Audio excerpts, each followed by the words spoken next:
पर राम चौधरी, मैं आपके पास आना चाहता हूँ। नेपाल में लोकतांत्रिक सरकारों की निरंतर विफलता के चलते समय समय पर राजशाही के पुनः बहाल होने की मांगे उठती दिखाई देती हैं।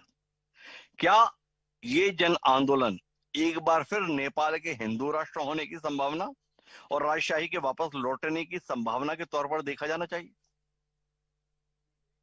कौन हो सकता है हिमांशु जी।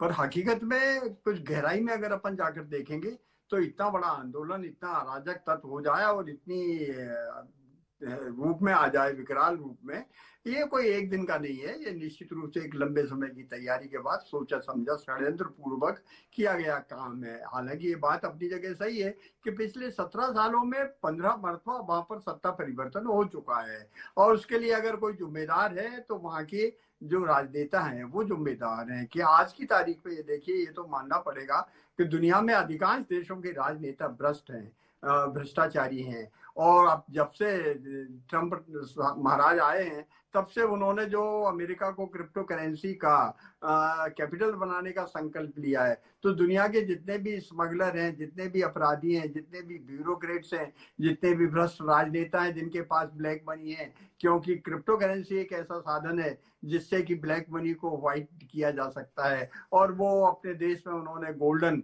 सिटीजनशिप भी दी है। $5 अरब जो भी देगा उसको जो है गोल्डन सिटीजन दे देंगे। तो देखिएगा, ये जो चीज है अंतर्राष्ट्रीय षड्यंत्र अपनी जगह है, लेकिन भारत के उस संदर्भ में अगर हम सोचें कि नेपाल में जो कुछ हो रहा है वो क्यों हो रहा है और इसका हम पर क्या प्रभाव पड़ेगा। रहा सवाल चीन का, चीन अपनी उलझनों में इस समय फंसा हुआ है।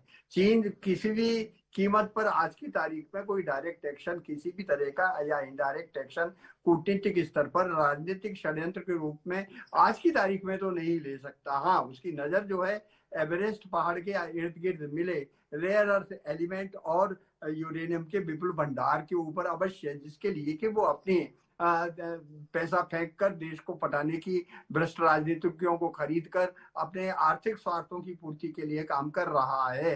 वो करता रहेगा। दक्षिण अफ्रीका उसका उदाहरण है। अब रहा सवाल श्रीलंका में और बांग्लादेश में और अब नेपाल में जो कुछ हुआ, इन तीनों के अगर मोड ऑफ ऑपरेंडी अगर हम विस्तार से समझें और देखें तो इसमें एक नया टूल किट आ गया है। नया टूल किट ये आ गया है कि इंडिविजुअल मंत्रियों के बंगले में घुसो, उन्हें मारो, वहां सुरक्षा की व्यवस्था नहीं है। हालांकि ये देखिएगा, पूर्व प्रधानमंत्री की पत्नी को जिंदा जला दिया गया। इससे ज्यादा नृशंस चीज क्या हो सकती है। ये युवा नहीं